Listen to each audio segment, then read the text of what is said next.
So a lot of times with clients I work with, all of a sudden that no contact gets broken, right? Finally, it feels like they're never going to reach out.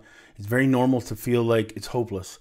You go a month, you go 2 months, especially you go 3 or 4 months, and you haven't heard anything from them. And the last thing you heard, they don't want to be with you. And the last thing you felt, you want to be with them more than anything. That's a very natural setting for you to become absolutely convinced, almost brainwashed, that you're wasting your time and they're never going to come back. But then they do come back. And suddenly it just kind of hits you out of nowhere. And maybe you've been thinking about them every day. Even though you've been projecting strength, you haven't been feeling strength. And when that dam finally breaks and they reach out to you and say they've been thinking about you or they'd like to catch up. But once the no contact breaks and somebody wants to see you again, how do you handle that? And the reason I'm making this video is some of the most anxious and excited and fearful but happy text I'll get. It'll be like, or an email, it'll say something like, in all caps, they reached out. Emergency meeting needed, right? Because now they're coming back, but now what do you do? So please watch this video. Even if your ex hasn't come back yet, you need to know this beforehand, because sometimes it's hard to get a hold of somebody. It's hard to kind of formulate a plan quickly. And what if they reach out and say, I'd love to see you tomorrow? Or even if they say, I'd like to see you later on this week. You don't want to have to feel this rush, this panic. All right, now what do I do?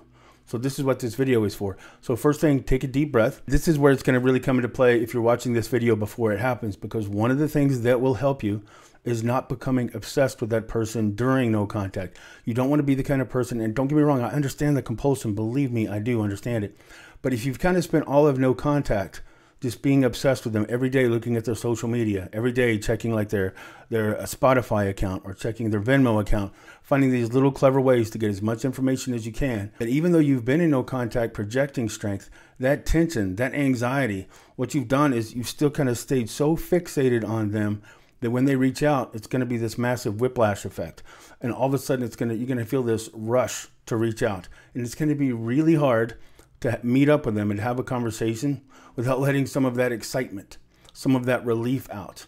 Because now they're reaching out and giving you a positive contact. It's a natural thing. Somebody's positive to you, you want to be positive to them. In this situation, if somebody's positive to you on a scale of 1 to 10, maybe they're positive to like a 2. In other words, they just say, hey, I've thought about you.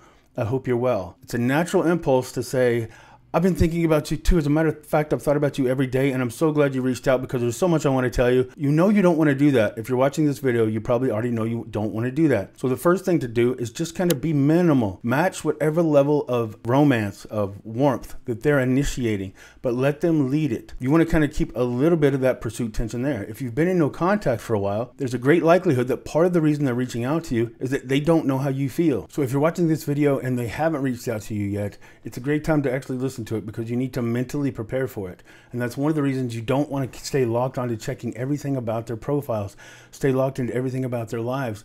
That hyperfixation is going to create this tension, this excitement, this sense of I can't wait until the dam breaks. And then when it does, the number one thing that I've seen sabotage it when somebody comes back, the person has waited with such anxiety and such anticipation that when it's finally relieved, it's really almost impossible for you to expect yourself to be able to just kind of calmly and confidently react in a way that maintains the attraction that they built for you while you weren't around. Think about that. That's one of the curious and kind of mystifying and frustrating aspects of no contact. Part of the reason they're re-attracted to you is that you're not around to consistently give them an overinflated sense of worth. If you were reaching out to them every day, you're just going to be reminding them of how they see themselves as a little above you, and they see you as just somebody not quite worthy of them, somebody that they can do better than. By doing no contact, you kind of corrected that in their mind, maybe more than you actually corrected it in yourself. Look at it like this. A lot of times in no contact, it's going to feel like you're on a hunger strike, except it's a hunger strike for your heart. You're depriving your heart of the thing that you feel like you need, the nourishment, the strength that you feel like you need to emotionally feel strong. So a hunger strike is a lot like going into no contact. If you're doing a hunger strike, what do you think is more effective? Watching the Food Network all day? Going to a restaurant and just sitting in the booth and watching as the waiter walks by with all this incredible food, looking at menu and looking at the specials, going to the person next to you and just smelling, oh, that's amazing. I wish I could have some lasagna. Is that filet? I love filet. You get the idea. So that person who's just kind of been fixated and won't pull out of the food world, when it's time for them to finally eat, they're going to just be so excited. That relief of anxiety and that sense of joy, the sense of joy is going to skyrocket. The sense of fear, anxiety, and panic is going to plummet. It's really hard to ask that person who's been on a hunger strike to stay calm and cool when they bring the food out if they've been fixated on waiting on that meal. So again, that's for people who are at the stage that are anticipating that that message is going to come. Now for the people that the message has already come, there's a couple of different situations. One thing about, winning your ex back and relationship repair, some of these videos are going to be frustrating because they tend to approach everything from a 100% do this, 100% don't do that. Well, it's going to depend. Let's say that you actually caused the breakup. If you caused the breakup, and by caused the breakup, I mean you cheated, you were abusive, you were toxic, you were a douchebag, you took him or her for granted. And you know what I mean by caused it. I don't mean an imperfection. I don't mean that, you weren't aware, they tried to tell you, but you really didn't understand. I'm talking about the kind of thing where you engaged in deception, you engaged in cheating on them, you were abusive in any kind of way, repeatedly. Like, we have a conscience. We know when we really did something and when somebody broke up with us because they thought they could do better, because they just started taking us for granted. If you were the one that really caused it, right? Maybe you cheated on her and you killed their goldfish and you hit their grandmother in the head with a toaster. I don't know, something that's just undeniable your fault. If you were the one to cause it and they reached out to you, go into it with a little bit more prepared to get into it. Normally you don't want to dive into all the details. And in this situation, you still don't. One of the strongest compulsions, the second strong compulsion that's going to sabotage everything, is thinking, okay, now I have a chance to say all the things that I wanted to say. Don't go into it like that. Go into it first listening. You want to understand where their frame of mind is first. Maybe they have some things to tell you. Listen to the things they tell you. If you caused it, maybe they want to meet up with you to get their sense of closure. That sounds like a terrifying thing. Like, they're not meeting up with me because they want to get back together with me. They want to get some things off their chest. That's a possibility. If that's what it is, don't take that as a death sentence. That can actually be a golden opportunity. Because in this situation, if you're the one that caused it and they need closure, getting closure a lot of times is what somebody gets for themselves. They don't actually think that they're going to get it from you. In other words, if I'm meeting with somebody, and I've got some painful relationships in my past, if I was going to meet with somebody to get closure, I'm not going there to actually hear what they have to say as much as I'm getting some things off my chest and trying to tell them the things that I never had the courage, or I never had the insight, or I never had the willingness to say before. And maybe I want to tell them those things. But if that's what they're doing, as scary as it sounds to think that they're just meeting with you to get some closure, that can be a really rare opportunity, a golden opportunity to actually reconnect with them on an emotional level. Here's a principle of just human behavior. Anytime you can articulate somebody else's feelings, their pain, their fears, their anger, the stronger the emotion, the more you can understand it and articulate it to them, the stronger and the closer they feel to you. Like, a lot of times in videos, I'll kind of describe what heartache sounds like, or I'll describe a certain breakup situation and what happens in that situation and how people react, or I'll describe a personality. When I describe a personality or an insight to a degree that people aren't expecting, it really catches them off guard, and subconsciously and sometimes consciously, it generates a stronger sense of connection with me. Because how am I supposed to know? I'm just a guy on YouTube. But if I can articulate something that somebody feels deeply to a level they don't expect, then it creates a connection. So when somebody's sharing with you a pain, especially a pain that you caused, and especially if they've come to the conclusion that you're never going to understand, you being able to understand, not just understand and accept, but articulate back to them to a level that they didn't expect, that they didn't even know you were capable of. And that's probably why they broke up with you, because they gave up on the idea that you could recognize your own bad treatment of them, that you could recognize your own destructive behavior to the relationship and understand the pain that it inflicted. So as scary as it is, if that's the reason they're meeting up and you caused the breakup, then let them speak and repeat it back to them. I mean, even say things like, I understand.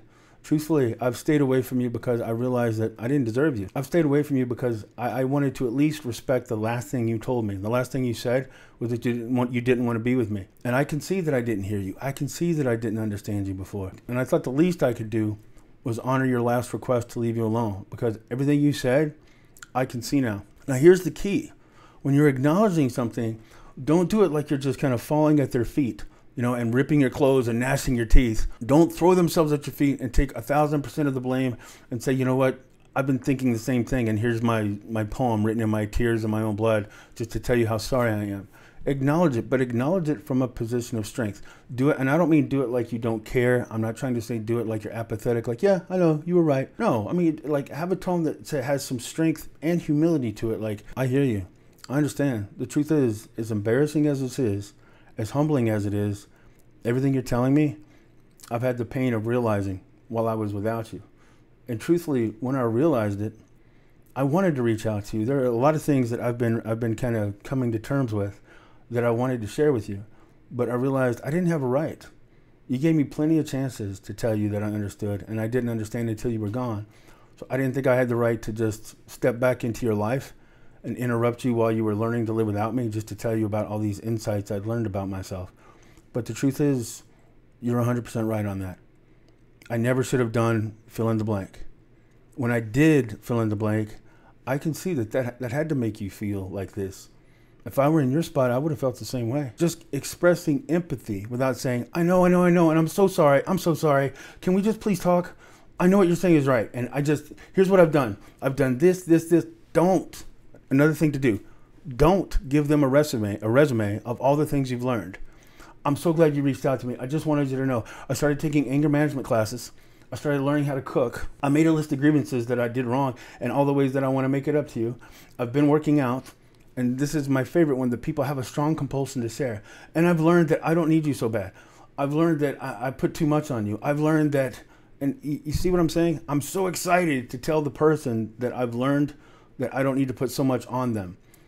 My words are contradicted by my attitude. You have to kind of take a deep breath. Don't let your excitement and your enthusiasm convince you that letting it out and flooding that other person with your excitement, your enthusiasm, and your revelations about yourself, that's not going to be strong evidence that they need to step back into the relationship. It's natural for your emotions to convince you that's the case, but it'll actually kind of, even if they agree with everything you're saying, if you're saying it from that perspective of the person who's been dying of thirst and now the water boy has arrived, that sense of desperation doesn't come across as loyalty and love. It actually kind of comes across as desperation. Desperation isn't attractive. Desperation is a kind of a sign, it's a subconscious sign of weakness or vulnerability.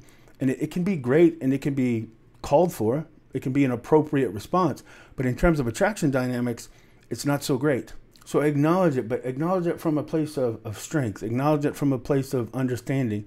Not overly excited, like, if you can just acknowledge it and give me one more chance, then I can breathe again. So kind of frame yourself. Before you go to that meeting, make sure that you practiced on how to say it, as silly as that sounds, right? Even the best actors in the world, and I'm not saying because I just said the word actor that you're insincere, but sometimes it makes sense. If I'm giving a speech or if I'm giving a lecture or I'm giving a workshop, anybody practices because it helps in the delivery. So don't feel like you're being silly or inauthentic to actually kind of practice how you're going to say it until you have the right tone, until you know that you're actually communicating in the most authentic way.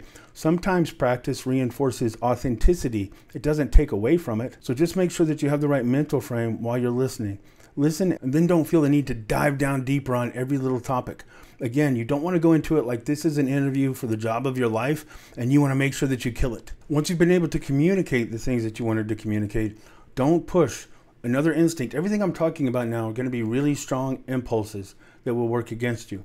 If you go and meet with them, unless they're the ones driving it, don't plan on trying to turn this like 20-minute meet for coffee or even meeting for dinner. Don't try to turn this into a 4 or 5 or 6 hour all-night affair. If they're driving it, then you can go along.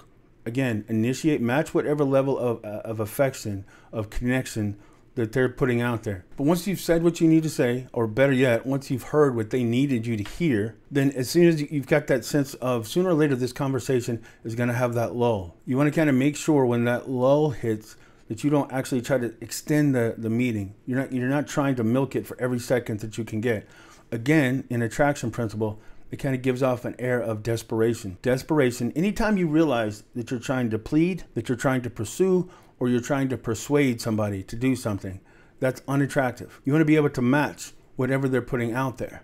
And in that first meeting, try not to go too far anyway. One of the most common things I'll hear is they reached out and we had a phone conversation.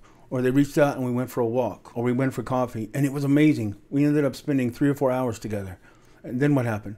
I don't know. I haven't heard from them. A lot of times after no contact, they're going to reach out because they're really curious. They want to know if you still have feeling for them. Go back to that house and porch metaphor. So they broke up with you. They asked you to move out of the house. Emotionally, you went and camped outside on the porch and you were like, please give me another try. I just want one more time. I think we can make this work. I don't know why you broke up with me when I think we're perfect together. You get the idea. The more you're chasing in the beginning, the more you're on the porch. If you're on the porch, they can't miss you. There's no sense of loss if all I have to do is open the front door or peek out the window. Oh, the person that I broke up with is right there. I haven't really lost them. No contact, in a way, is like you got off the porch. And now they're looking around wondering where you are. They don't know where you're living. They don't know where you're looking. They don't know anything about you. Sometimes they'll reach out for that first contact to break no contact because they just want to know how far away you are. And a lot of times when we meet with them, we flood them with so much reassurance that it's almost like we're telling them, oh, hey, I know you looked outside and didn't see me on the porch, but I've been under the porch hiding the whole time. I've never really gone anywhere. I still don't want to lose you. I still can't imagine my life without you. You're the only one for me. So don't do that. You want to go into it looking for, you want minimal contact. You want to reinforce the idea that you're strong enough to live without them. That might sound scary because you just got the contact. You want to rekindle the relationship. Shouldn't you reinforce it? You should reinforce the idea that you're open to it, not desperate for it. So when you're going into these meetings, don't go in trying to extend it into all night.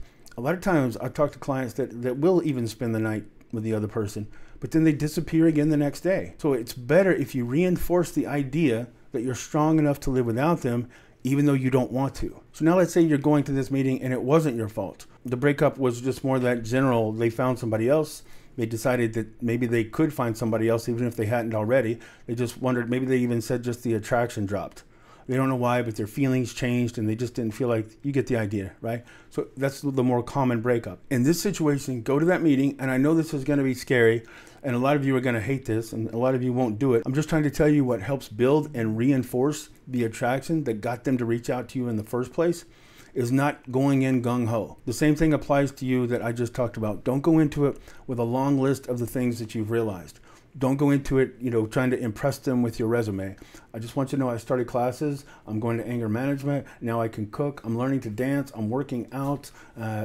I have other friends. I made you my world too much. A lot of times what we're trying to do is convince them that, hey, I understand. I put too much pressure on you. Here's a long list of all the things that I'm doing now, so I won't put pressure on you. Now that I'm not putting pressure on you, will you get back together with me? You see how my words and my attitude contradict each other when you do that. So again, you're not at an audition. You're not trying to present your resume. As a matter of fact, if they reached out to you, it shows that they've missed you enough. Going back to the house and porch metaphor, they looked around. They looked outside the window. You weren't there. There hasn't been a knock on the door from you. You haven't been reaching out. It's a natural human reaction. It's something that's built into us, unless you're a psychopath. If somebody's giving you a consistent sense of worth and then they take it away, it creates this anxiety, this curiosity at a minimum.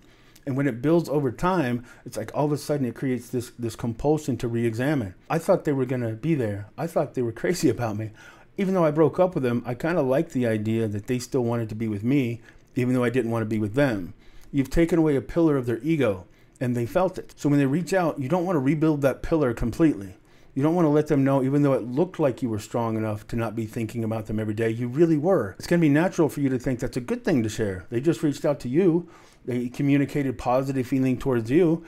So let me communicate positive feeling back towards them. As a matter of fact, let me flood them with it and then wonder why they've gone away. So go into it like, try to mentally frame it like you're talking to a friend that you haven't seen in a long time. You don't have to pretend like there's not romantic attraction there. You don't have to pretend like there hasn't been a sexual relationship or something that's not friendship related, but you want to go into it with that kind of calmness. Like if you haven't seen a good friend in a long time, you're going to be warm, you're going to be confident, you're going to be relaxed. Try to be those things when you see them. Now, this is going to sound scary, but you don't want to stretch that meeting out too long. It floods them with the reassurance that you never really went too far anyway. And a lot of times their thought process is going to be, I don't know what I was thinking. Of course they're still crazy about me. I just asked if they wanted to meet up for some coffee. I just asked if they wanted to talk. And we just spent 4 hours on the phone, and I got them to admit that they still love me, that they're still crazy about me, that they've thought about me every day, and they've missed me every day. And you know, it's funny. Now that I got that reassurance from them, I think I am okay with the breakup. You know, that's weird. And I feel kind of bad because I reached out to them and I know it just gave them false hope, but I can't help it. Emotionally, I feel better without them now. What they just needed, what they just used you for was the emotional boost to know that they didn't really lose you. And a lot of times they'll take that and then disappear again. So don't flood them with it. Go into it with a predetermined set time. And it's a good idea to say something like, hey, it's good to see you. I'm sorry, I only have this much time. Well, why? Well, because you have something else in your life going on.